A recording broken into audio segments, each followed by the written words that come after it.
받으라 성령 받으라 예수 내게 말씀하셔서 성령 받으라 성령 받으라. 함께 나눌 말씀 우리 사도행전 8장의 말씀입니다. 8장 우리 1절부터 5절까지의 말씀입니다. 우리 같이 합독하여서 함께 읽도록 하겠습니다. 함께 읽겠습니다. 시작. 그날에 예루살렘에 있는 교회에 큰 박해가 있어 사도회는 다 유대와 사마리아 모든 땅으로 흩어지니라. 경건한 사람들이 스데반을 장사하고 위하여 크게 울더라. 사울이 교회를 잔멸할새 각 집에 들어가 남녀를 끌어다가 옥에 넘기니라. 그 흩어진 사람들이 두루 다니며 복음의 말씀을 전할새 빌립이 사마리아 성에 내려가 그리스도를 백성에게 전파하니. 아멘. 우리 강사 목사님 마지막 말씀까지 힘있게 전달하고 우리 큰 박수로 모시도록 하겠습니다.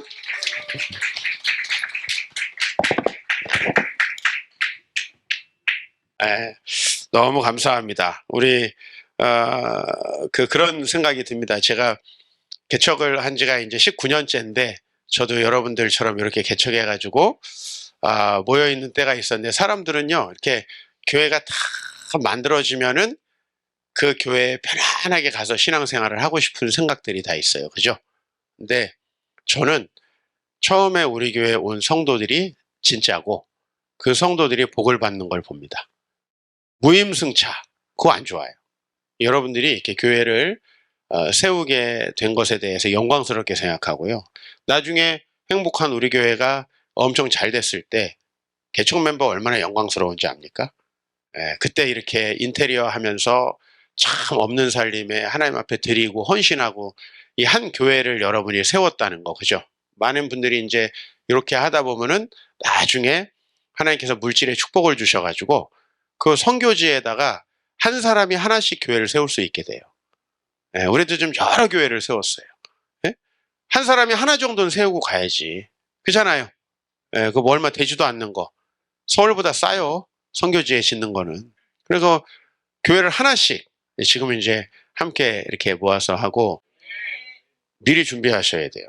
왜냐면 저는 이 교회들이 흥망성쇠 개척돼가지고 잘 되는 교회들을 많이 봐왔는데, 행복한 우리 교회에는 제가 드리고 싶은 말씀이 있어요. 오늘 갑자기 생각난 건데, 이사 갈 곳을 빨리 알아보셔야 돼요.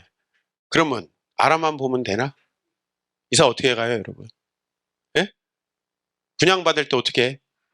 대출도 알아보잖아. 그리고 영끌 하잖아, 영끌.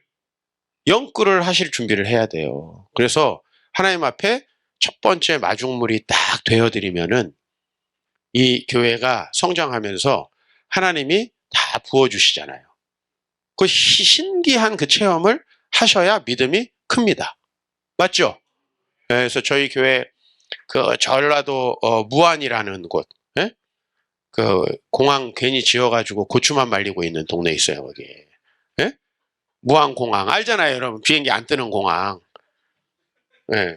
거기다가 우리 김대중 대통령이 무리하게 공항을 지어가지고 그 무안에서 딱 돈 10만 원 들고 올라온 청년이 있어요. 10만 원 들고.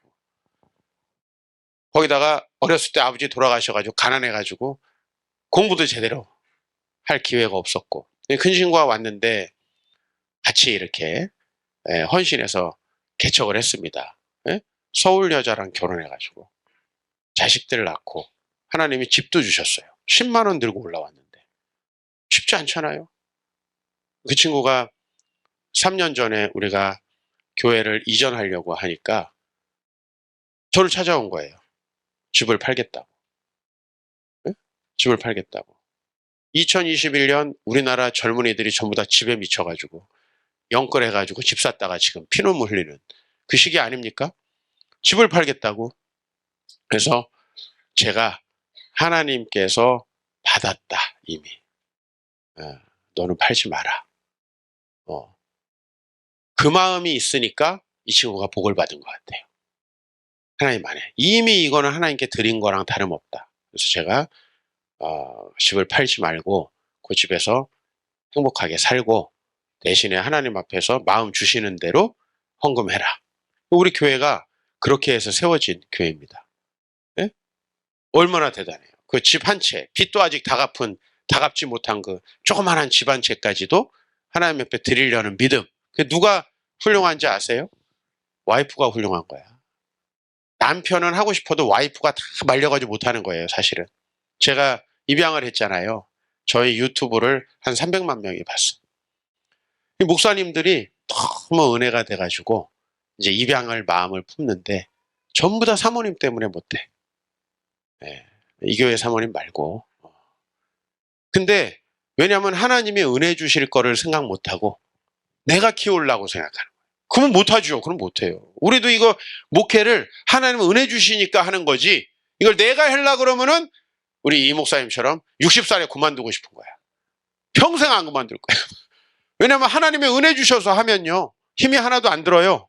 그죠? 사업하시는 분들 하나님의 은혜 주시면 그 신납니다, 진짜. 막 하나님의 아이디어를 새벽마다 부어주시고, 예? 좋은 직원들을 보내주시잖아요. 그렇죠? 예. 그런 은혜들이 있기를 축복합니다. 하나님 앞에 헌신할 준비를 하세요. 이 교회를 내가 하나 처음부터 시작하게 됐다는 거, 여러분이 어떤 사연으로 여기로 온지 모르지만 이거 대단한 영광입니다, 사실은. 예? 이게 무슨 영광입니까?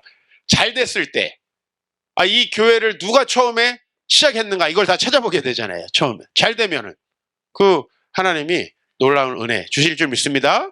네, 오늘은 우리 본문 가지고 이제 마지막 말씀을 여러분에게 전하는데 기도하고 시작하겠습니다. 하나님, 행복한 우리 교회 이렇게 새로 개척된 지도 얼마 안 됐고 또 큰 예배당을 가지고 있지도 않지만 우리 귀한 어린 생명들 하나님 앞에 찬양으로 올려드렸습니다. 하나님, 귀하고 복되게 키워 주시옵소서. 성령과 지혜로 충만케 하여 주시옵소서. 이 자녀들을 키우는데 돈이 필요하겠습니까?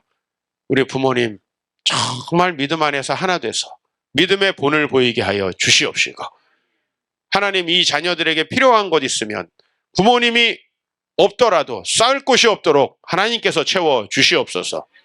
하나님, 오늘 마지막 말씀 나눕니다. 정말 우리 삶에 하나님 나라가 임하기 위하여 나의 모든 주인됨의 주권의 영역들이 주님의 손에 올려드려지길 원합니다. 나의 시간과 나의 물질과 나의 자녀들까지도 다 주님 되었음을, 주님 것이 되었음을 어제 고백하였습니다. 우리 미래를 이제 오늘 주님 앞에 올려드립니다. 예수님의 이름으로 기도합니다. 아멘. 네, 3일간의 저희 집회는 첫날에는 저희가 좀 저희 과거에 대한 이야기를 좀 했고요. 어제 우리가 지금 하나님 앞에서 하고 있는 씨름, 우리 영혼의 씨름, 나의 여러 가지 조건들, 또 나의 어떤 소유들, 우리 주님의 것이라는 이야기 좀 여러분에게 나눴습니다. 오늘 이제 우리 좀 미래에 대한 이야기를 이제 하고 좀 맞춰야 될 것 같습니다. 과거, 현재, 미래. 제가 오늘 여러분들에게 이제 저희 부부 22년 됐는데 우리 부부 사이에 가장 큰 부부싸움을 했던 이야기를 또, 싸움 이야기 또 좋아하시더라고. 내 동생이 그랬거든요. 저는 육군 강원도 원통으로 갔는데 동생은 너무 힘들 것 같아 보이는 거야, 형이. 서울도 못 나오고. 공군에 갔다가 이제 4개월이 길어요, 공군이. 근데 7주에 한 번씩 이제 집에 와요. 공군을 갔는데 하나님이 또 가만 안 두시잖아. 의장대에 뽑히게 하셨어요. 가가지고 뒤지게 맞고, 의장대는 언제까지 맞냐면 총이 젓가락처럼 느껴질 때까지 맞는데요. 근데 너무 감사한 거야, 주님께. 꽤 부리는 놈들은 맞아야 되거든요. 그래가지고 공군은 또 집에서 부모님한테도 엄청 눈치를 맞죠? 나중에 막 눈치 더럽게 없네. 부모님이 싫어한다고. 집사님, 우리 동생은 계속 오는 거예요. 부모님이 이제 나중에 질리는 거야. 얘 좀 그만 왔으면 좋겠는데. 근데 저는 딱 4번 나왔어요. 군생활 중에 딱 4번. 2등병, 1병, 상병, 병장. 포상휴가는 왜 안 나왔냐? 난 반납하고 교회에서 일했어요. 예. 군대 교회에서 일했어요. 왜냐면 군대 교회에도 있어야지, 사람도 없는데 내가 거기서 열심히 막 성경 가르치고 그러는데 거기서 내가 도망 나오면 안 되잖아요. 성탄절 행사하는데 휴가 보내주는, 전 안 갑니다. 멋있지 않아? 이게 육군이야.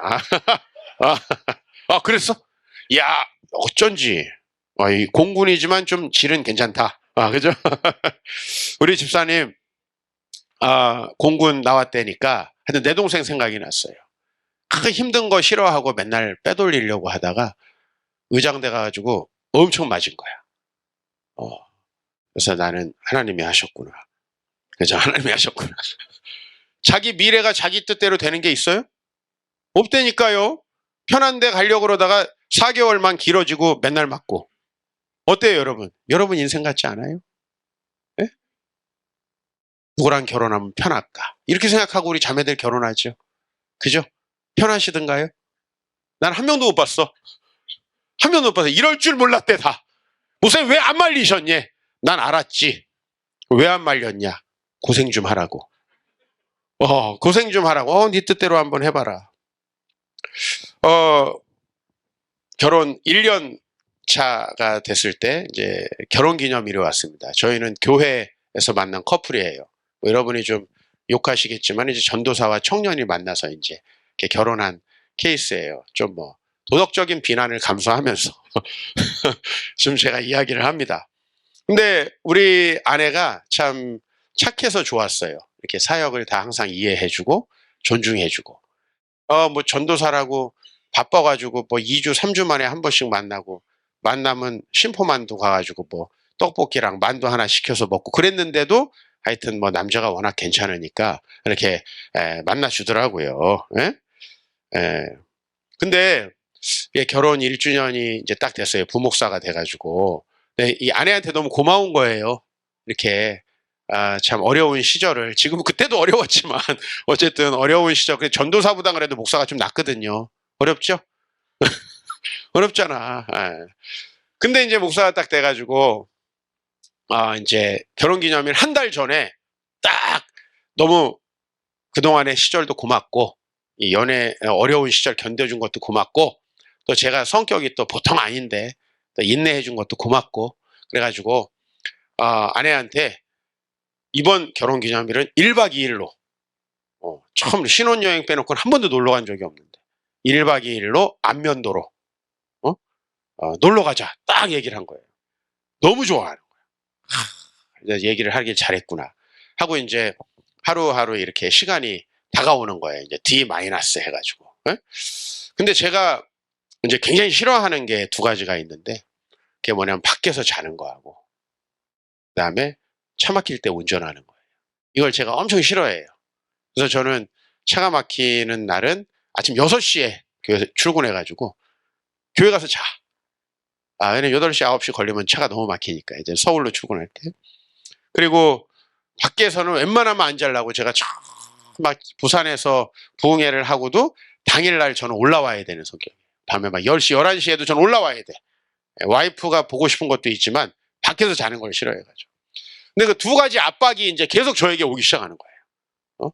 밖에서 자는 거 싫은데 또 펜션 물어보니까 또 10월 3일 개천절 전날이라 또 비싸더라고요. 그것도 약간 뭐 영향이 있고 그 다음에 밖에서 자는 것도 싫고 그 다음에 그게 10월 3일 이제 일하는 게 공휴일 전날이잖아요. 그러니까 이제 저녁 때까지 제가 근무하고 밤에 운전을 하러 나가면 이게 서울에서 빠져나가는 차들이 또 엄청 막히잖아요. 막 이게 막 이렇게 오는 거야. 근데 막 아내가 막 맨날 뭐라고 하고 막 이러고 저러고 하고 막 여기 애들처럼 막 싸우고 이러면은 제가 아무리 힘들어도 가기로 했을 거예요. 근데 마음속에 우리 아내는 착하니까 이해해 주겠지.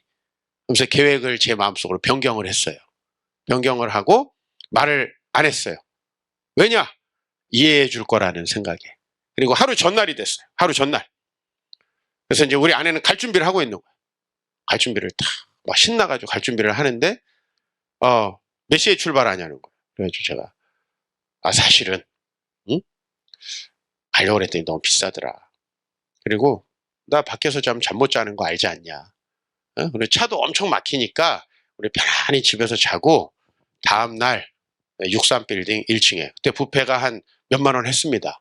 그게 사실은 지금은 저에게 그렇게 큰 돈이 아닐지라도 몇만 원. 그때 당시 정말 큰 돈이었어요. 저에게. 그래서 근데 내가 거기 가서 맛있는 밥을 사주겠다. 평소 같았으면 심포만두만 먹어도 좋아하던 여자가 그 정도면 저는 될 줄 알았어요. 근데 굉장히 화를 내는 거예요. 물론 화를 내도 저희 아내는 고상해서 데시벨이 많이 올라가진 않습니다. 이 애들 엄마들하고 좀 달라요. 여기 애들 조금 다르다고. 그런데 제가 결혼하고서 가장 아내가 실망하고 그 화만 나는 게 아니라 되게 이렇게 실망하는 그 표정이 역력한 거예요. 그래가지고 저한테 계속 좀 원망을 하는 거죠. 아니 목사님 그러면은 안 갈 거면은 처음서부터 얘기를 하지 말았어야지. 그죠? 그렇지 누가 했어요. 그렇지 누가 했어요. 아니 왜 내가 설교를 하는데 왜 이게 또 추임새까지 넣으시고 권사님 뭐 이게 어려운 게 있었어요 옛날에? 뭐 생각나는 일이 있었나 봐 내가 볼 때는. 그래가지고 미안하다. 미리 얘기했어야 되는데 그랬더니 계속 한 5분 동안 얘기를 하지 말지. 왜 사람 기대하게 해놓고 막 계획하게 해놓고 이렇게 하냐는 거예요. 그래가지고 이제 저도 이제 계속 듣다 보니까 이게 사람이 맞는 말을 계속 들으면 화가 납니다. 그죠? 나쁜 놈한테 계속 나쁜 놈아 그러면 화 나요 안 나요? 화 나는 거예요. 뚱뚱한 와이프 지금 뚱뚱해졌는데 왜 이렇게 뚱뚱해졌냐 화 나요 안 나요? 나죠. 그죠? 네. 맞는 말을 해가지고 조선시대에 수천 명이 우리 조상들한테 죽었어요. 맞는 말을 하다가 왕한테 맞는 말로 진언하다가 수천 명이 죽었다고. 조선시대 때만 해도. 우리 와이프가 계속 맞는 말을 하는 거예요. 계획을 하지 말지, 말을 하지 말지, 계속. 그래가지고, 그러면 이제 어쩌냐고, 이제. 뒷날도 안 간대. 안 먹는데. 내가 어제 얘기했잖아요. 안 먹는데요. 알았다. 됐다, 그러면은. 하고서는 나도 이제 못 참고 화를 내고 말았어요. 근데 그때에 이제 굉장히 눈치 없는 우리 교회 집사님이 전화가 왔어요. 전화가. 근데 발신번호가 그때 없을 때야. 발신번호가 없을 때인데 전화가 왔어요. 그래서 전화를 받았죠. 할렐루야, 안녕하세요. 이렇게 전화를 받았죠. 우리는 아무리 싸우는 중에도 프로정신. 아무리 지금 싸우고 뭐 이렇게 지금 뭐 하더라도 항상 할렐루야가 자동으로 나옵니다. 이게 이제 사꾼 목사의 특징이죠. 우리 이재국 목사님 잘 안 될 거야. 초짜들은 이게 안 돼요. 이게 꾼들은 이게 딱 할렐루야 이게 전혀 상대방이 눈치 못 채. 전혀 못 채. 딱 할렐루야. 안녕하세요. 저 누구 집사입니다. 그래요. 그래서 집사님, 네. 지금 뭐 하세요? 그러는 거예요. 지금 뭐 하죠, 제가? 그렇게 얘기할 순 없잖아요. 그래서 그냥 있는데요. 그랬더니 내일 뭐 하세요? 그래요. 내일. 오늘 10월 2일이야. 내일은 10월 3일 결혼기념일. 그러나 지금 현재 저는 내일 계획이 없어요. 왜냐면 밥을 먹자고 분명히 했는데 뭐라 그랬어? 안 먹는다고. 그래서 네, 별일 없는데요. 그랬더니 목사님 잘 됐네요. 내일 우리 교회가 4개 교회 대항 축구 시합이 있는데 목사님 꼭 같이 가셨으면 좋겠습니다. 자매는 왜 이렇게 표정이 안 좋아요? 자매는 지금 표정이 굉장히 저 뭐야 저거 막 이런 표정으로 지금 그 남편은 착하시잖아요. 저 아까 보니까 되게 착하시더만. 그래서 자꾸 자기 남편이다 이렇게 감정이입을 해서 듣지 말고 막 이렇게 추임새도 넣지 말고 그냥 어차피 남의 남편이구나. 저런 놈하고 내가 결혼 안 한 게 다행이다. 주님 감사하면서 이렇게 그런 마음으로 들으시면 돼요. 자꾸 감정이입을 하시니 표정이 안 좋아지는 거예요. 지금 자꾸. 우리 형제들은 나도 잘못한 게 있는데 막 이러면서 약간. 그래서 네. 어떻게 하면 되죠? 그랬더니 아침 6시에 픽업을 온대요. 일찍도 하더라고. 일찍 축구. 그래서 가가지고 축구 시합을 4번 하고 다음날 그 다음에 또 삼겹살 먹고 가자 그래가지고 이제 삼겹살도 먹고 그리고서는 왔던 이 참 가슴 아픈 기억. 그 다음에 우리 아내가 저한테 한 말이 있어요. 그거 뭐냐면은 계획을 세우지 마라. 그러면 나도 실망은 안 한다. 지금 22년째 잘 살고 있습니다. 이렇게 애도 넷 낳고 이렇게 잘 저희들 부부가 걱정한 것보다는 상당히 잘 살고 있어요. 상당히 잘 살고 있어요. 제가 왜 이 말씀을 드리냐면은 사실 저는 우리 아내가 워낙 저랑 만나는 시절부터 참 착했어요, 사람이. 이해심이 넓고. 그래서 저는 그것도 이해해 줄 줄 알았어요. 근데 이 마음에 생각하고 기대한 것들이 있잖아요. 이게 깨지는 거를 사람은 참 힘들어 하는구나. 사람은 참 힘들어 하는구나. 그걸 그때 깨닫고, 사실 우리 신앙이 언제 흔들리냐면요, 여러분이 신앙생활을 잘하다가 어려움을 당했을 때. 그죠? 우리가 신앙생활을 잘하면 어떻게 될 거라고 이렇게 좀 생각이 드나요? 자녀들도 잘 되고, 맞잖아요. 또 남편 사업도 잘 되고, 막 다 잘 될 거라고 생각을 하고 있죠. 또 그게 맞는 말씀이에요. 예? 근데 가끔 우리가 욥이 생각날 때가 있잖아요. 왜 이럴까? 나는 신앙생활을 잘하고 하나님 앞에 열심히 하는데 왜 이런 일이 나에게 벌어질까? 이때에 우리 신앙은 가장 흔들리는 거죠.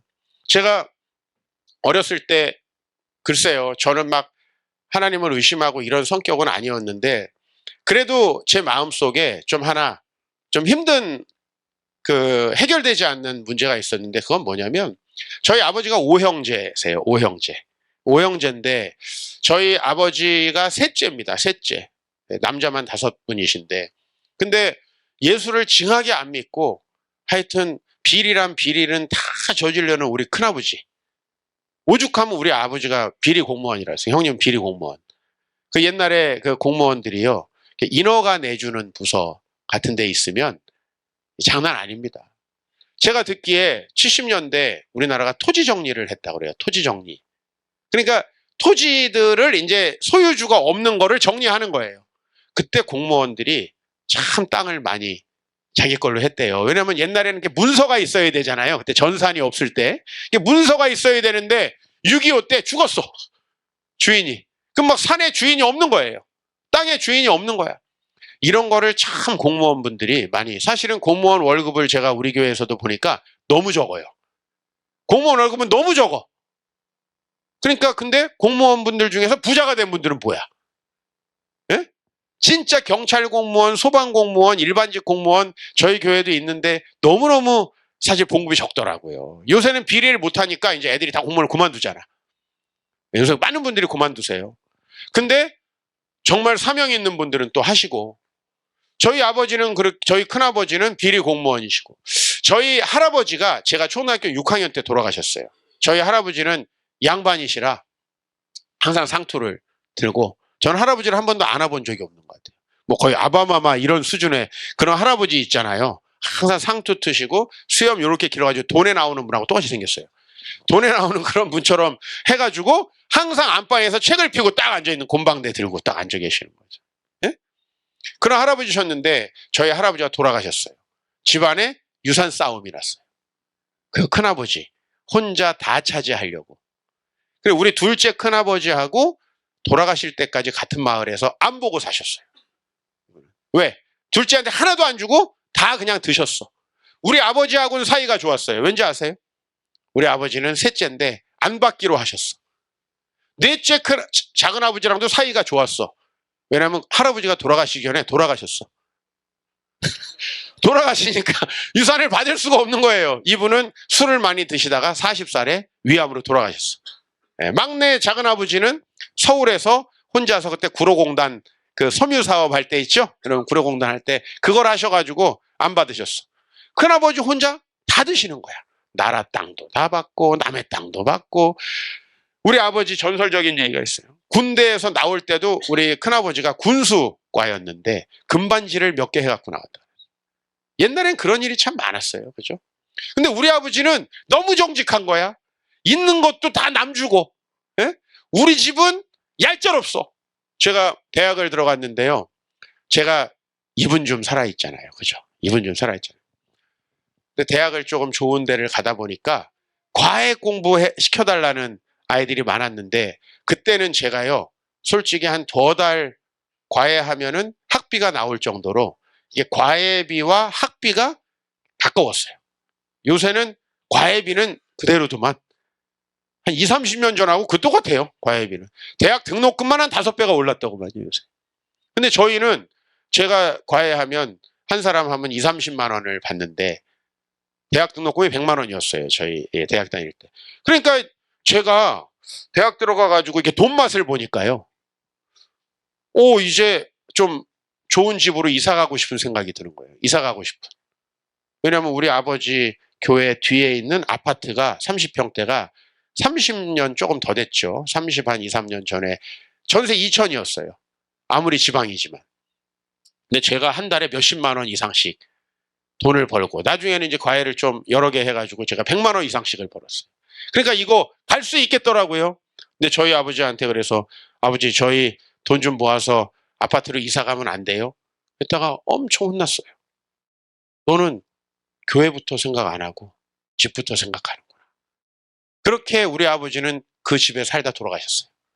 교회 옆에 붙어 있는 사무실 개조한 그 집에서 살다 돌아가셨어요. 저희 아버지는 그렇게 사셨는데 너무 가난하신 거예요. 우리 큰아버지는 재산이 너무 많아. 우리 형들 전부 다 과외시켜줬어요. 70년대에. 우리 사촌 형들이 저보다 열 몇 살씩 많으세요. 우리 큰아버지. 결혼도 일찍 하셔가지고.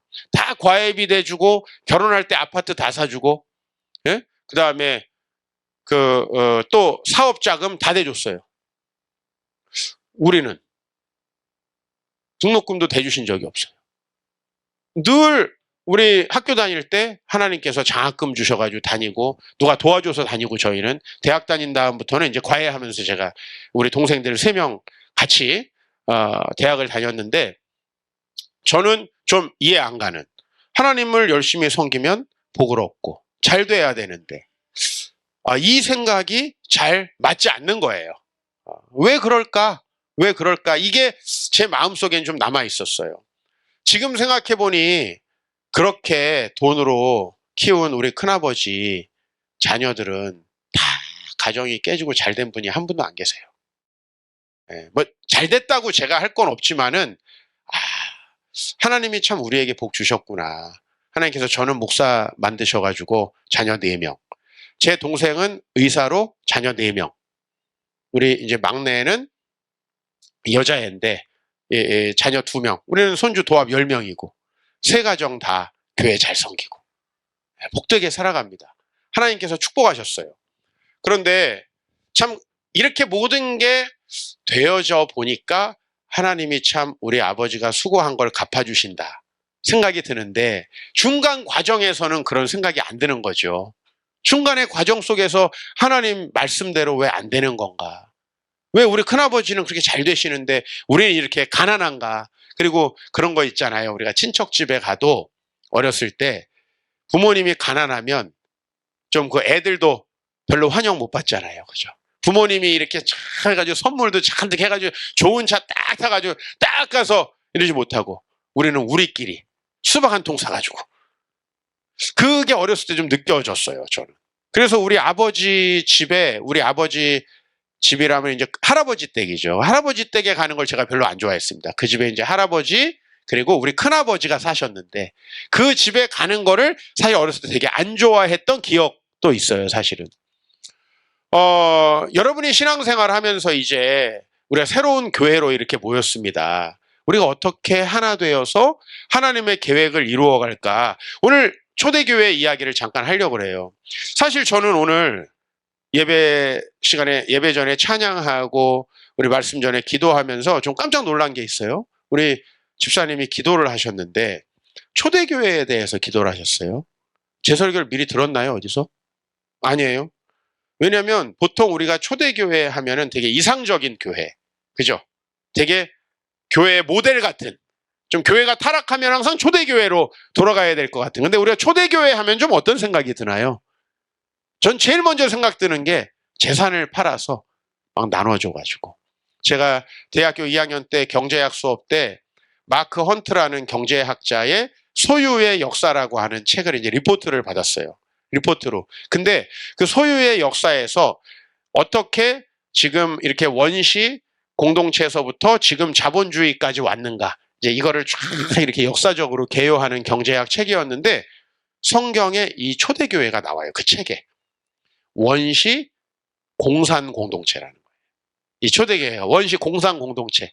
왜요? 거기 보니까 재물을 팔고 가난한 사람에게 나눠줘서 자기 걸 자기 거라 하는 사람이 없고, 이제 이게 굉장히 이제 저는 기억에 많이 남았는데, 오늘 집사님 뭐라고 기도하셨냐면, 여러분 기억하는 분 계시겠지만 복음을 열심히 전한 공동체라고 사실 그렇게 기도를 하셨어요. 맞죠? 네. 근데 사실 뭘 모르고 하신 얘기야, 집사님. 결과적으로는 맞는데 오늘 그 얘기를 좀 하려고 하거든요. 초대교회 하면 사실은 복음 열심히 전했어요. 맞죠? 3,000명, 5,000명 회개했어요. 맞죠? 복음을 전하지 못하게 할 때 사도가 뭐라고 그랬냐면, 사도들이 나는 하나님의 말씀을 순종하는 게 사람에게 순종하는 것보다 옳다. 그래서 전도했죠. 맞죠? 그런 말씀들 우리 집사님 기억하신 거예요. 그리고 자기 재물을 팔아서 드리고, 재물을 파는 척했던 아나니와 삽비라는 죽었죠. 섬기는 척하는 사람들은 교회 공동체에 오래 못 남아요. 네. 섬기는 사람이 남는 거예요. 섬기는 사람이. 근데 이 초대교회가 잘 나가고 있을 때 어떤 일이 벌어졌냐면, 스데반 집사님이 죽었어요. 그것도 전도하다가 돌에 맞아가지고. 자, 우리가 이제 개척한 지 얼마 안 됐으니까 좀 초대교회 같은 지금 마음이 우리한테 있는 것 같아요. 근데 우리 공동체에 만약에 이렇게 헌신하고 열심히 부흥을 위해서 기도하고 정말 내 것을 내 것이라 하지 않고 서로 섬기고 있는데, 너무너무 열심히 신앙생활 하던 집사님이 만약에 어려운 일을 겪었다. 요새는 돌에 맞아 죽을 일은 없잖아요. 그죠? 네. 와이프한테 맞아서 죽을 수도 있을 것 같은 생각이 가끔 드는데, 그럴 일 없잖아요. 그죠? 근데 만약에 진짜 그렇게 헌신하고 수고하시던 집사님이 사업을 어려워진다든지, 아이가 아프다든지, 얼마나 마음이 힘드나요? 얼마나 마음이 힘드나요? 근데 하나님 앞에 엉망진창으로 살던 사람이 힘들어져가지고 오면 별로 안 힘들죠, 여러분, 마음. 새 가족이 왔는데 사업 다 망하고 왔다. 아, 역시 망하고 왔구나. 오갈 데가 없어서 왔구나. 우리 마음 별로 안 힘들잖아요. 근데 누군가가 너무 열심히 수고하면서 주님을 섬겼는데 어려운 일이 있으면 힘들잖아요. 지금 초대교회가 그런 일을 당한 거예요. 아까 일부러인지 모르지만 이 본문 말씀에서요, 1절의 앞부분을 빼버렸어요. 네. 우리 8장 1절 다시 한번 보세요, 여러분. 성경 말씀에 8장 1절. 그날에가 아니요, 그 위에 또 있어. 8장 1절이 그렇지 않아요? 다시 읽어봅시다. 시작. 사울은 그가 죽임당함을 마땅히 여기더라. 이게 이제 제일 첫 번째 구절이고요. 이렇게 문단 단락 끊는 동그라미 표시가 있고 다시 말씀이 있어서 그 다음부터 1절로 생각하고 이렇게 적으신 거예요. 그런데 1절이 사울은 그가 죽임당함을 마땅히 여기더라. 복음 전하는 사람들을 죽이려고 살기 등등했던 사울이 여기 나오고요. 거기 희생된 사람이 누굽니까? 스데반 집사님입니다. 지혜와 성령이 충만했던 스데반 집사님이. 저도 교회 목회하면서 어떤 상황이 힘드냐면은, 교회 열심히 섬기시는 분들이 힘든 일을 당했을 때, 막 교회 엉망진창으로 섬기던 사람이 힘든 일을 당하면 사실 별로 안 힘들어, 솔직히 얘기해서. 사필 규정이구나. 심지어는 막 교회를 깨트리려고 하는 사람들이 힘들면 별로 안 힘들죠. 근데 너무 열심히 하던 분들이 어려움을 당하면 너무 마음 아프고, 진짜 하나님 진짜 좀 도와주셨으면 좋겠다, 그런 마음이 들잖아요. 근데 스데반 집사님이 죽어버렸어요. 그리고 그날에 예루살렘에 있던 교회에 박해가 있어가지고, 여러분 솔직히 좋아요, 그래 저기 어떤 집사님, 너무 신실하던 집사님 돌아가셨다, 마음 아프다, 이걸로 끝난 게 아니고요. 초대교회는 그 다음 보니까 박해가 있어서 사도 외에는 다 유대와 사마리아 모든 땅으로 흩어졌어요. 흩어졌다는 게 뭘 얘기하죠? 직장, 집 다 잃어버린 거예요. 그때 집을 팔고 갔겠어요? 그런 개념이 없을 때인데 지금 도망가기 바쁜 거예요. 왜냐하면 여기 있다가는 잡혀 죽을 수도 있어.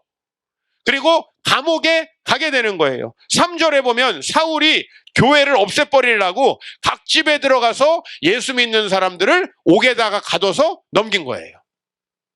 이건 너무나 가슴 아픈 거 아닌가요? 초대교회가 어떤 교회인가요? 바나바 같은 사람들 저 키프로스에 있는 자기 집 땅을 다 팔아가지고 가난한 자들을 위해서 드리고, 그죠? 그 다음에 귀족들과 신분이 낮은 사람들, 로마 시대에는 40%가 노예였어요. 근데 그 사람들을 같이 먹고 마시는 거예요. 여러분 솔직히 얘기해서 우린 지금 남녀가 신분과 경제적인 소유와 상관없이 식사하고 교제하잖아요. 근데 인류 역사에서 이렇게 된 건 얼마 되지 않았어요. 솔직히 얘기해서. 그리고 우리는 양반 이 관습이 남아있어가지고 제가 1980년대까지만 해도 우리 시골 가면 남자 여자 절대 겸상 안 했습니다. 그런 사회에서 살다가 지금 제가 요새 보니까 너무 마음이 힘들어요. 아래 것들이 막 같이 식사하면서 막 개기고 너무 마음이 힘들어. 에? 성이 뭐예요? 김? 어디 김씨예요? 경주 김씨면 그래도 좀 양반? 모르겠어요. 산 거야. 이런 사람이 족보 산 거야. 보통은 자기가 누구의 몇 대 손인지 알거든. 근데 샀으니까 부모님이 얘기를 안 해주는 거야. 아, 우리 원래 노예였는데 샀다. 물어봐. 오늘 가서 물어봐. 딱 봐도 천해. 집사님, 우리가 이렇게 식사를 같이 한 게 얼마 안 됐단 말이에요. 거기다 집사님 막 찬양 인도하는데 막 미쳐 따라하고. 있을 수 없는 일이에요. 우리나라는 특히 산업공상, 그죠? 굉장히 양반에 대해서 이게 심했고요. 농공상은 양반을 아예 하질 않았어요, 아무것도. 근데 이거 우리나라만 그런 게 아니라 저 서구 유럽에 가면은 귀족의 전형적인 특징이 뭐냐면 아무것도 안 하는 거예요. 내가 일을 해서 돈을 번다? 이건 일단은 신분이 낮은 거예요. 그게 특징이에요. 그게 특징. 응? 그러니까 유럽의 여성 귀족들은 피아노 배우고 그 다음에 불어를 배웁니다. 불어는 사교 언어거든요. 사교. 그러니까 불어 배우고 피아노 배우고 그 다음에 무도회 같은 거 하다가 로미오 만나서 시집 가는. 아, 이거예요. 이게 이제 유럽 사람들의 그 귀족들의 문화란 말이에요. 아무것도 안 해, 걔네들은. 그리고 이거 바짝 졸라매는 거 이거 있잖아요. 예? 코르셋. 그거 입고 아무것도 못해, 그거 입으면. 그렇죠? 그렇게 살던 사람들이 이 귀족들이에요. 우리나라도 마찬가지였고. 근데 2000년 전에 초대교회는 그 귀족들이 노예들하고 성찬식을 같이 하는 거예요. 성찬식을 했다는 게 뭐냐면 지금은 우리가 성찬식이 좀 이 종교적인 예식이잖아요. 그죠? 근데 그때 당시에는 뭐냐면 신분의 차별이 없이 밥을 먹는 거예요. 같이. 밥 나 먹을 수도 있지. 그게 아니라는 거예요. 그래서 요즘에는 애찬식 의미가 없어요. 원래 먹는 건데 뭘 또 먹어? 맞잖아요. 아, 우리 오늘 끝나고도 짜장면 같이 먹을 수 있잖아요. 그럼 그건 의미가 없죠. 모두가 신분에 상관없이 함께 나눈다는 거예요. 그 다음에 애찬식을 하면 누가 준비할까요? 이 애찬을? 있는 사람이 준비하겠죠? 그래서 없는 사람에게 나눠주겠죠? 심지어 고린도전서 11장에는 이 성찬을 하는데 먼저 귀족들이 먹어버린 거야. 그죠? 먼저 와서. 노예들은 일이 많으니까 늦게 오죠? 그래서 그거를 기다려야 된다고 사도 바울이 책망하고 있는 거예요. 기다려야 된다. 이게 얼마나 놀라운 공동체입니까? 근데 그 공동체에 사도 바울, 스데반 집사님이 죽었다는 거예요. 굉장히 큰 위기가 왔습니다. 근데 그렇게 한 이후의 일들을 우리가 오늘 좀 살펴보려고 그러는데요. 4절 말씀 한번 같이 읽어봅니다. 오늘 말씀 4절 시작. 그 흩어진 사람들이 두루다니며 복음의 말씀을 전할세. 4절 보니까 그 흩어진 사람들이 두루다니며 복음의 말씀을 전할세. 오늘 우리 집사님이 기도하시면서 이 말씀을 본 건가? 난 그 생각을 했어요. 초대교회를 묘사할 때 복음을 잘 전했다고 이렇게 묘사를 잘 안 하거든요. 부흥했던 교회, 모든 걸 나누었던 교회 이렇게 얘기하지 초대교회를 복음의 역사. 근데 초대교회는 복음의 역사가 놀랍게 있었는데 언제부터 있었냐면 깨어진 다음부터 있었던 거예요. 흩어진 사람들이 복음의 말씀을 전하는데 첫 번째로 빌립이 어디에 가서 복음을 전합니까? 사마리아. 사마리아로 말하면 지금의 어디랑 같아요? 북한이야. 지금의 북한하고 거의 비슷하다고 여러분 보시면 돼요. 근데 이 유대인들은 북한이 아니고 저 북쪽 사마리아에 있는 10지파는 같은 민족으로 보지 않았어요. 예? 그래서 저 사람들은 예수 어차피 안 믿을 인간들이다. 전도를 안 했습니다. 그러면 문제 내볼게요.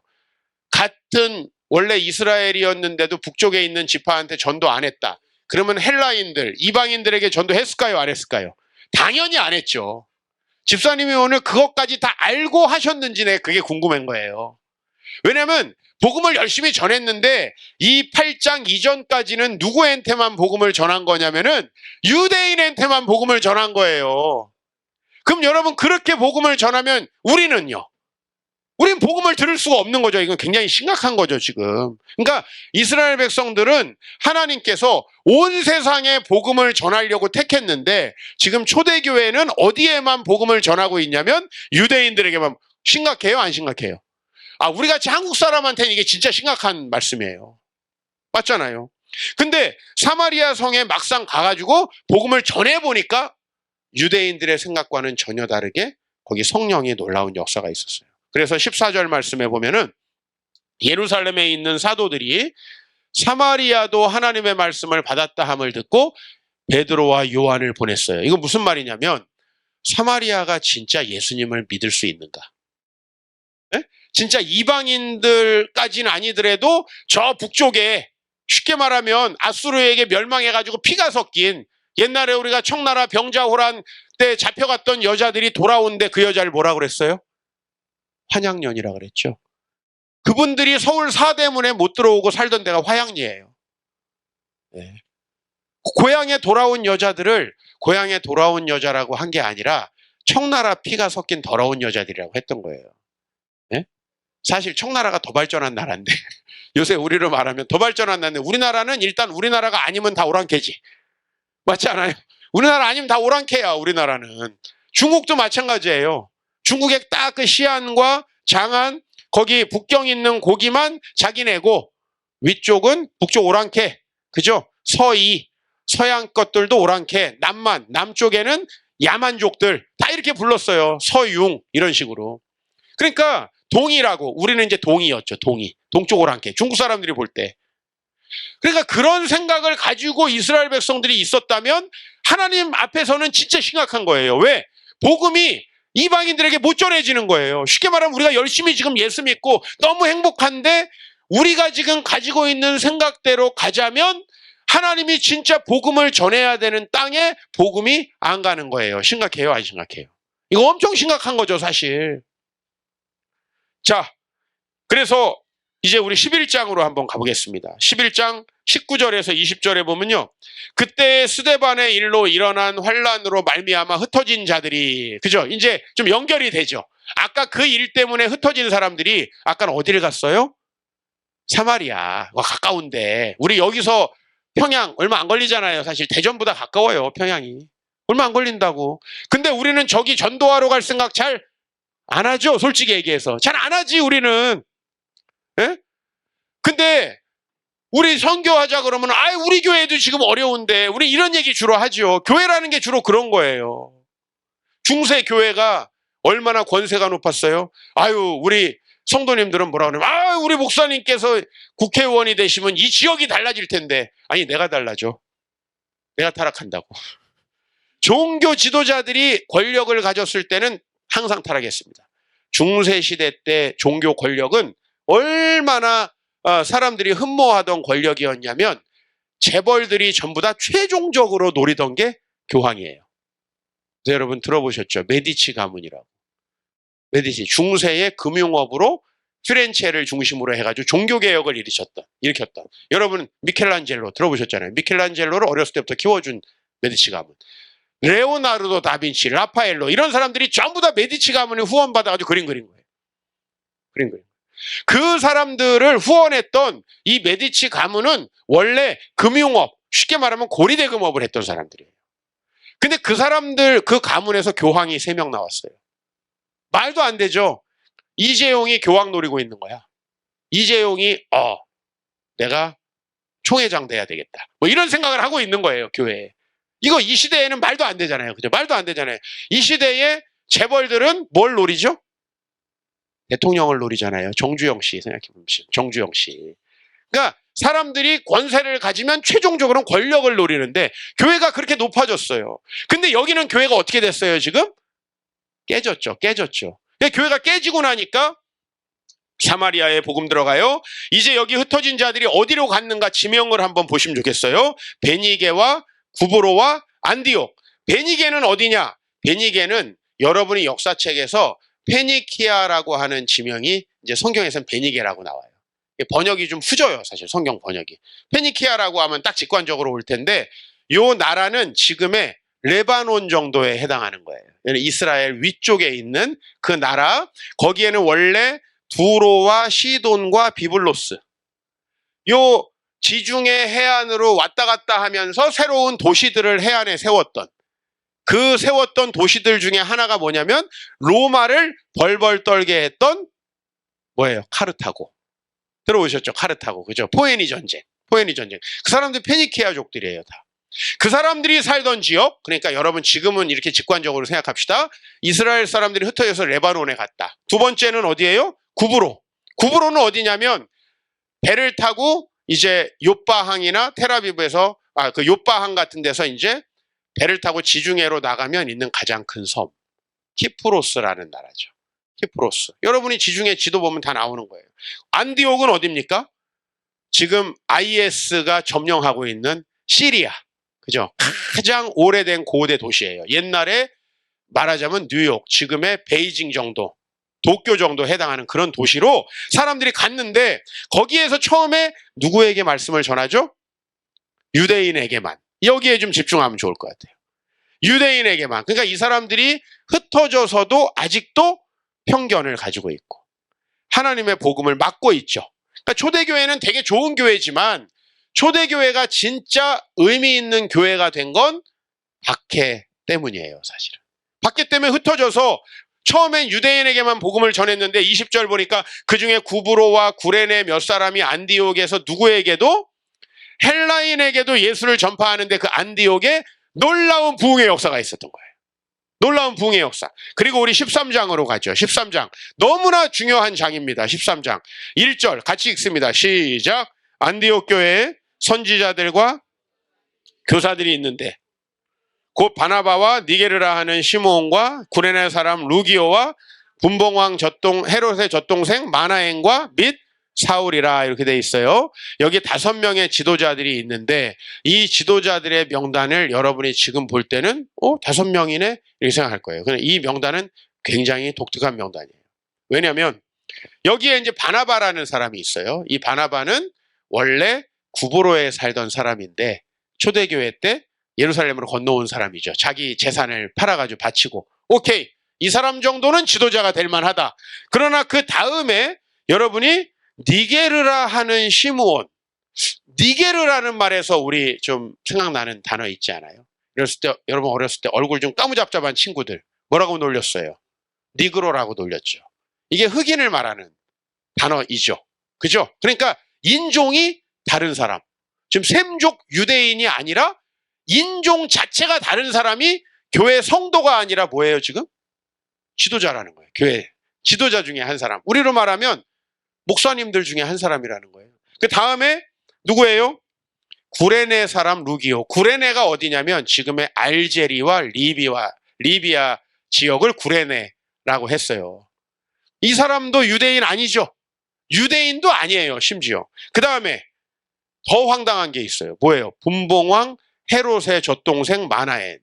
여러분 헤롯이라고 하면은 헤롯 가문에서 우리는 헤롯이 하도 많아가지고 여러분 성경에 헤롯이 나오면 그게 어떤 헤롯인지 우리 목사들도 그거 구분하려고 엄청 역사 공부를 해야 돼요. 이놈이 어떤 헤롯인지. 왜냐하면 이 씨다 그러면 외국인들이 황당하지 않아요? 이 씨가 너무 많잖아요. 그죠? 경주 김씨, 김해 김씨, 전주희 씨는 족보를 분명히 확인해 봐야 돼. 너무 많죠. 그죠? 예, 다 팔려가지고 너무 많아, 족보가. 예, 팔렸죠. 근데 보세요. 헤롯이라고 하는 가문은 악명 높죠. 예수님이 태어나실 때 예수님 죽이려고 2살 아래 다 죽이려고 이 명령한 왕이 헤롯이에요. 그것이 이제 누구냐면은 로마가 삼두 정치할 때, 로마의 삼두 정치 카이사르, 안토니우스, 그 다음에 폼페이우스, 이 삼두 정치할 때 이 사람들에게 후원해가지고 이제 유대인 안에 실권을 잡은 왕이 헤롯이에요. 그러니까 탁월한 정치인 모사꾼인데 이 사람이 이제 예수님이 태어날 때 이제 죽이라고 했던 그 마태복음 2장에 나오는 헤롯이에요. 네? 그 다음에 또 여러분 세례 요한을 목벤 사람 또 헤롯이죠? 그죠? 헤롯이 자기 동생의 와이프를 뺏어가지고 결혼을 했죠. 그죠? 그래가지고 그거를 비판했더니 감옥에 있던 걸 그 딸, 그죠? 예, 살로메가 춤을 추고 탁 해가지고 뭘 주냐 했을 때 헤롯의 목을 달라. 그 죽였던 왕도 헤롯인데 요거는 아들입니다. 그 아들. 예?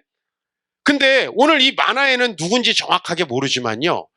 헤롯이라는 성을 가진 어떤 사람이니까 그러니까 그 사람들 안에 어떤 서자의 자식이든지 하죠. 헤롯 가문의 어떤 자식이에요. 그가 지금 어디로 가 있어요? 아이, 그런 사람이 지금 여기 지도자가 돼 있고 제일 마지막이 제일 가관이에요. 사울이 누구예요? 아까 전에 우리 본문을 시작할 때 교회 파괴했던, 말하자면 행복한 우리 교회 했는데 막 밑에 카페에 와가지고 행패 부리고 술 먹고 그러던 놈이야. 교회가 뭐야? 목사 나와. 이제 이랬던 사람. 찬양 인도하는데 너 뭐야 하고 끌어내고 막 이런 사람이 사울이에요. 쉽게 말하면. 간단히 봤을 때. 근데 그 사람이 뭐가 돼 있냐면 안디옥 교회의 지도자가 돼 있고요. 여기서부터 세계 선교가 시작된다는 거예요. 보세요. 아까 초대교회가 굉장히 훌륭한 교회라고 기도했어요. 근데 초대교회가 훌륭한 교회가 된 거는 초대교회 사람들이 계획해서 된 게 아니에요. 자기 계획이 깨져서 흩어지다 보니까 좋은 교회가 된 거예요. 그리고 그 교회가 흩어져서 만들어졌던 교회가 안디옥인데요. 여러분, 안디옥 교회가 선교에 훨씬 최적화되어 있겠죠. 왜? 다양한 민족이 섞여 있잖아요. 유대인이 아닌 사람들이 섞여 있잖아요. 그러니까 제가 미주에 부흥회를 가보면 필리핀 사람, 베트남 사람, 한국 사람이 막 섞여 있는 멀티 에스닉이라고 해요. 다양한 인종의, 또 멀티컬처럴이라고도 하기도 해요. 다양한 문화를 가진 교회들은요, 선교에 열려 있어요. 왜? 아니, 그 사람들은 자기 인종 사람들에게 관심이 있잖아요. 그냥 오로지 화이트. 여기는 어학 공부하려는 골비는 한국 애들이나 가끔 가는 거예요. 거기는 선교에 열려 있지 않아요, 사실은. 그럴 수밖에 없죠. 안디옥 교회가 그런 교회였던 거예요. 여기에서부터 사울과 바나바가 전도 여행을 떠나가지고 1884년에 우리나라에 언더우드 선교사님이 들어온 거예요. 네? 그 선교사님이 북한 서울 중심으로 사역을 했죠. 북한 중심으로 처음에 사역을 하다가 이제 6.25 때 그 장로교가 어떻게 된 거예요? 공산당 때문에 싹 남쪽으로 내려와서 지금 남쪽에 장로교가 많은 거예요. 원래 남쪽에 우리가 믿고 있는 지금 이 장로교 신앙은 없던 신앙이에요. 남쪽에는. 네. 그 다 북쪽에서 내려온 분들이에요. 지금도 우리 장로교 우리 목사들은요. 통일되면 북한에 교회를 세우려고 다 생각하고 있어요. 왜? 고향이 거기잖아요. 고향이 거기잖아요. 우리 선배 목사님들의 고향들이 다 거기예요. 그러니까 초대교회 계획이 깨어지는 게 그렇게 나쁘지 않죠. 그죠? 하나 여쭤볼게요. 이종필 목사는 지금 제 아내 이름이 안의정인데 안의정이랑 결혼할 계획이 있었을까요? 아닐까요? 네? 성격 좋은 우리 아내랑 결혼하려고 했을까요? 그 전번에고 다른 애랑 하려고 그랬을까요? 한번 여쭤보는 거예요. 어때요? 어때요? 한번 여쭤볼게요. 34살 먹은 큰 교회에서 자리가 보장된 제가 원래 이렇게 개척을 일찍 하려고 했을까요? 네? 제 계획일까요? 네? 제가 어제 그제 고백하면서 말씀드렸어요. 대학에 딱 들어갔더니 다른 일을 막 제 계획들이 생기더라고요. 우리 인간은 자기 계획으로 주의 일을 하는 게 아니에요. 우리 인간은 그렇게 선한 사람들이 아니라는 거예요. 오늘 여기 보니까 젊은 부부들이 많아요. 여러분들이 막 이 가정을 통해 주님의 나라를 천만의 말씀일 겁니다. 자녀가 태어나니까 주님 나라를 위해서 아닐 거예요, 아마. 어떻게 강남에 편입시켜가지고 여기 애들을 의대 보낼까? 지금 우리나라 그거 다 미쳐 있잖아요. 그렇죠? 제가 하나 확실히 말씀드리는데 우리 교회에 파락군 출신들이 많은데 잘된 놈이 단 한 명도 없어요. 여러분 파락군으로 들어오시지 않아도 된다는 말씀을 미리 드립니다. 개포동은 개도 포기한 동네예요. 안 들어오셔도 된다. 분명히 말씀드리는데 우리 교회만 그런 사람이 있느냐. 우리 교회 서울대생이 진짜 많아요. 파락군 출신 단 한 명도 없어요. 네? 그러니까 여러분들 그게 우리 계획이거든요. 좀 잘 되면 대치동으로 이사가서, 그죠? 월세 몇백만 원씩 내면서 거기서 학원 돌리느라 교회 헌금도 한 푼 안 하면서 그렇게 우리 키우고 싶은 게 우리 마음이더라고요. 그게 우리 마음이더라고요. 지금도 제가 서초동에서 우리 애들을 키웠는데 처음부터 키운 건 아니고 이제 중학교 갈 무렵에 저희가 이사를 갔어요. 주변에 있는 다른 동네보다 학생 수가 2배 이상 많아요. 강남은. 왜 그렇겠어요? 원래 거기서 태어났겠어요? 아니에요. 애들 학교 갈 때 다 글로 들어오는 거예요. 그래서 우리 동네는 전학을 가면요, 구청에서 진짜 이사 왔는지 다 집을 방문해요. 하도 위장 전입이 많으니까 진짜 사는지 확인합니다. 전부 와가지고. 이게 예수 믿는 사람 비율이 제일 높은 게 서초구 강남구거든요. 전국에서 제일 높아요. 큰 교회도 그쪽이 제일 많지 않나요? 여러분이 아는 수천억짜리 예배당은 전부 다 거기 있어요. 우리 계획이라는 건요, 악한 거예요. 저는 오늘 여러분들 여기에 왜 모이셨을까? 아마 하나님이 여러분 계획을 가지고 내가 새로운 교회를 위해서 헌신해야지 이러고 오시진 않았을 것 같다는 생각이 들어요. 우리 그렇게 선하지 않거든요. 제 책의 프로필에 보면은 오늘 여러분들에게 이제 책 좀 이제 구입하실 분들 제가 사인해 드릴 겁니다. 출판사에서 멋있게 썼어요. 30대 중반에 대형 교회를 그만두고 강남에 하나님 나라를 꿈꾸며, 다 뻥이에요. 다 뻥. 내가 왜 개척을 했냐면은 말씀드릴게요. 2005년도 2월에 저희 아버지가 3개월 시한부 암 판정을 받았어요. 근데 제가 너무 마음이 고통스럽더라고, 그날부터. 그래가지고 견딜 수가 없어가지고 밤마다 기도실에 가가지고 기도를 하기 시작했는데 하나님이 그때 말씀하시는 거예요. 개척하라고. 아버지가 어떻게 되실지 모르는 그 정말 극적인 상황 속에서 주님이 말씀하시니까 잘 들리더라고요. 잘 들려. 밤마다 기도하는데 아버지는 나한테 맡기고 교회를 세워라. 그리고 진짜 아버지는 제가 교회를 개척하기 2달 전에 돌아가셨어요, 심지어.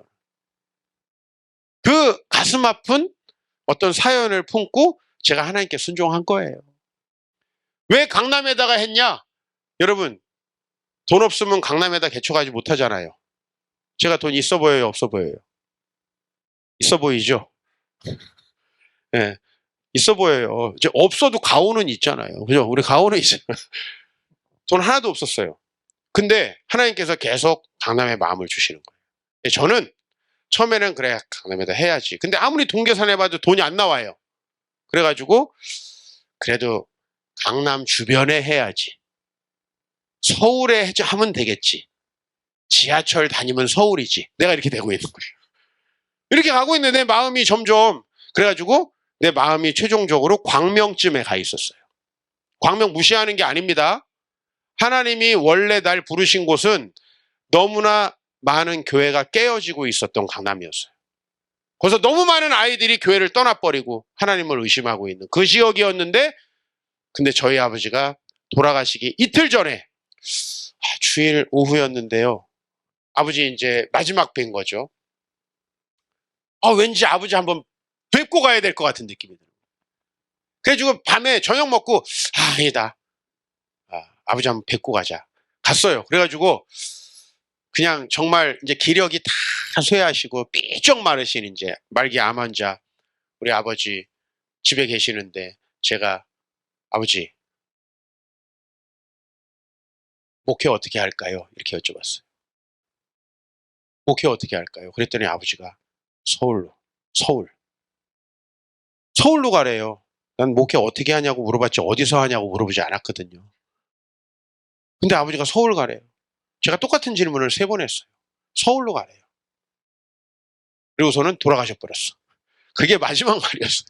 그래서 제가 어쩔 수 없이 아버지 말씀 듣고 와서 아버지 장례 치르고 다음 날 제가 서울 와서 개척을 했어요. 그때부터 교회를 얻어가지고 2달 후에 이제 저희 교회가 시작된 거예요. 사실 제 계획은 아니었죠. 근데 지금 돌아보니까 제 계획이 아니어서 저는 우리 아내랑 결혼을 했는데 그게 진짜 너무 행복한 거예요. 제 계획이 아니어서 제가 교회를 개척한 건데 제가 그때 교회를 개척하지 않았으면은 지금 하고 있는 사역 못 하는 거예요. 그죠? 안 그래요, 목사님? 제가 지금 하고 있는 사역이 얼마나 오랫동안 준비돼야 되는 사역인데 제가 그냥 큰 교회에서 조직을 배우고 그죠? 또 교회 전체를 어떻게 경영하는지를 배웠으면 저 아마 이런 목회 안 했을 거예요. 하나님이 철저히 계획하고 저를 깨트리셔서 지금 수많은 교회들과 더불어 상생하는 그런 교회. 저는 우리 교회가 부흥하는 거에 별 관심이 없어요. 지금 제가 바라는 건 우리 교회 같은 교회를 수백 개 만들고 싶은 거예요. 행복한 우리 교회도 그렇게 될 것 같아서 왔어요, 사실. 아무 데나 저 가고 싶진 않아요. 왜? 시간이 너무 아까워요. 이제 여기 저보다 연세에 있으신 분들이 있지만 이렇게 한 2-3시간 하면 또 가서 쉬어야 돼요. 옛날하고 몸이 다르긴 하더라고요. 근데 제가 가고 싶은 교회는 바로 그렇게 미래에 새롭게 다음 세대들이 정말 정착할 수 있는, 다음 세대를 위해서 기도하지만 여러분 교회들마다 가보세요. 다음 세대 없잖아요. 그죠? 30, 40대 전부 다 교회를 떠났잖아요. 진짜 제가 뒤에서 보면 머리가 하얗거나 없거나 이런 분들밖에 없어요. 아니, 하얀 분 죄송합니다. 제가 하얗다고 뭐라고 하는 게 아니에요. 우리 집사님 같은 분들 꼭 계셔야 돼. 그래도 없는 것보다 훨씬 낫지. 제가 왜 이 말씀 드리냐면 자식들은 어디 갔냐는 거예요. 자식들은 어디 갔냐. 저는 그런 교회는 안 가요. 죄송한 말로. 왜냐하면 다음 세대 투자하지 않아요. 목사님들이 다음 세대를 위해서 말씀 연구하지 않아요. 그런 교회 저 별로 가고 싶지 않아요. 여기 와서는 너무나 작은 예배당이고 그러나 저는 이게 확 확장될 것 같은 비전이 있고 전 너무 행복해요. 하나님께서 우리 계획을 깨트리시고 이곳에 모으셨을 거예요. 여러분들이 어느 날 이재국이라는 사람하고 교회 개척해서 하나님께 영광 돌려야지 아마 이런 생각을 하진 않으셨을 거예요. 근데 우리는 오늘 여기 있는 거예요, 지금. 우리 계획이 깨어져서 여기 있기 때문에 전 너무 이게 감사한 거예요. 작년에 8월에 목사님 전화를 하셨어요. 교회 상황들이 어려운 걸 말씀하셨어요. 근데 저는 기쁨이 확 몰려오더라고요. 진짜예요. 우리 목사님은 제가 무슨 말을 하는지 알 거예요. 근데 딱 그랬어요. 너무 하나님께서 잘 인도하고 계시는 것 같다. 너무 잘 됐다고. 아마 본인은 황당했을 거예요. 근데 제가 볼 때는 너무 새로운 교회가 딱 세워지기에 너무나 적합한 방식으로 가고 있는 거예요. 네? 이미 경험을 저는 많이 했으니까. 교회가 깨어져야만 새로운 교회가 오죠. 우리 개신교는 가톨릭 교회가 깨져서 나온 거 아니에요? 그죠? 여러분의 계획이 깨어져야 합니다. 그 계획이 깨어질 때 아프죠. 힘들죠. 우리 아내도 작은 계획이 하나 깨어져도 힘들어 하더라고요. 그런데 저는 이제 알아요.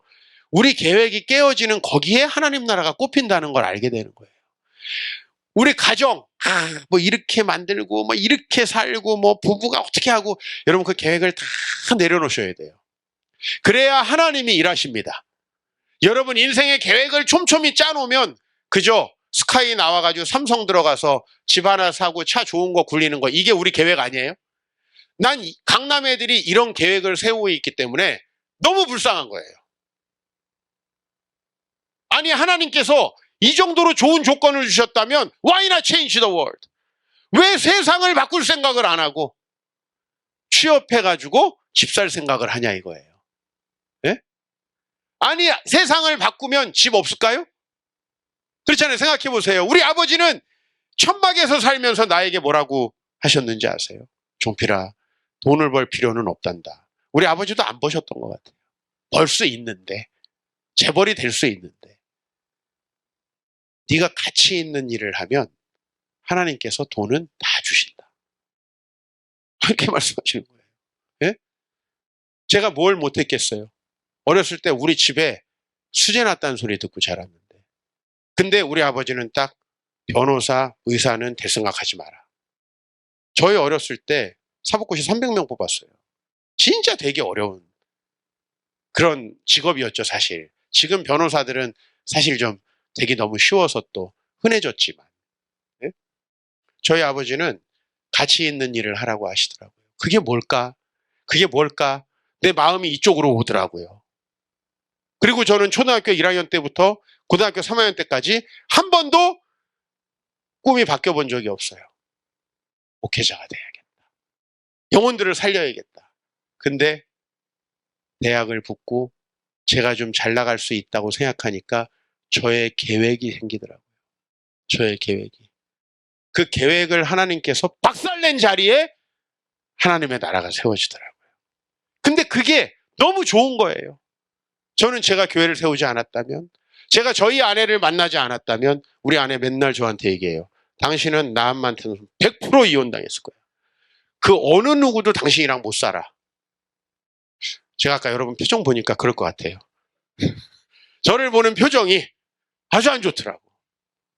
근데 하나님께서 저의 계획을 깨트리시면서 세워가는 그 나라가 이제 기대가 되는 거예요. 이제는요, 저는 사실 별 계획이 없어요.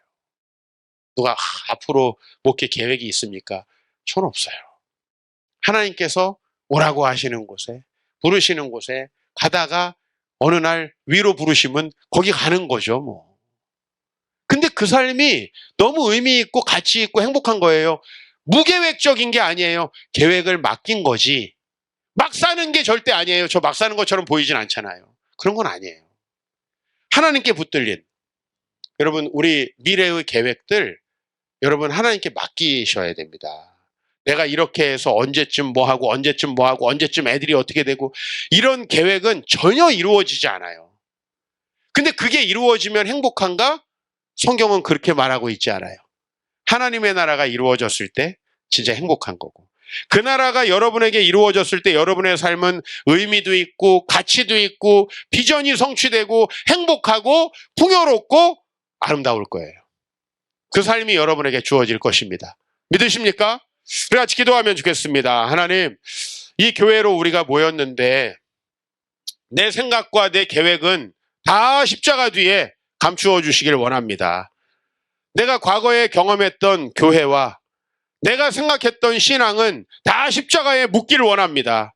이제 이 교회가 주님 앞에 부르심 받아서 가는 그 계획, 우리 목사님마저도, 우리 여기에 이번에 임직받는 우리 집사님, 권사님들도 교회 계획 세우지 마세요. 그 계획은 인간적인 거예요. 하나님께서 말씀하시는 그 길로 가게 되기를 원합니다. 그리고 여러분, 새로 올 새가족들의 환상이 보이지 않습니까? 그 새가족들을 위해서 자리를 마련해야 됩니다. 더 넓고 더 좋은 곳으로 하나님께서 일하시도록 자리를 마련해야 됩니다. 우리 계획이 깨어져야 합니다. 그런데 우리 계획이 깨지는 그곳에 하나님 나라가 임합니다. 믿으시죠? 같이 기도하면 좋겠습니다. 하나님, 우리 계획은 주님께서 묻으시고 하나님의 뜻을 이루어 주시옵소서. 뜻이 하늘에서 이루어진 것 같이 땅에서도 이루어지이다. 이 땅에 이루어지는 놀라운 역사가 있게 하여 주시옵소서. 우리 주여 한번 부르고 기도하겠습니다. 주여 아버지 하나님, 시험이 나를 찾아온 내 주님 지켜주시니 주님의 성령 나를 인도하시니